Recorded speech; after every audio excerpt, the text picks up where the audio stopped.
సుబ్రహ్మణ్యుడు సరే సరి కొడుకు, కోరి కోరి కన్న కడుపు ఆవిడది. ఎందుకంటే సుబ్రహ్మణ్యుడు నేను పార్వతీదేవి స్పర్శతో పుట్టనుగాక పుట్టనన్నాడు. ఎందుకని సనత్కుమారుడు మహాజ్ఞాని. ఆయన ఒకసారి బొంత కుట్టుకుంటుంటే పరమేశ్వరుడు వెళ్ళి నీకు వరం ఇస్తానన్నాడు. ఆయన అన్నాడు నువ్వు నాకు ఇచ్చేది నీకే ఇస్తాను కోరుకోవాలి. అంటే పరమశివుడు అన్నాడు ఇంతటి మహాజ్ఞానివి నాకు కొడుకు అయి పుట్టన్నాడు. అంటే ఆయన అన్నాడు నీకే కొడుకు అవుతాను.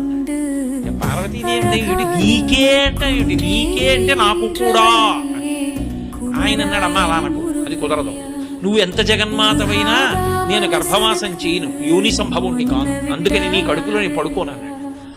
అదేమిట్రా ఆయన నీ వంటి వాడు నా కొడుకు కాకపోతే అలా అవ్వవలసిందే అందావిడ.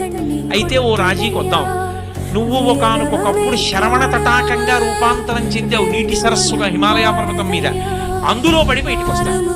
అందుకని నా పేరు శరవణ భవ, ఆయన మంత్రం కూడా అది.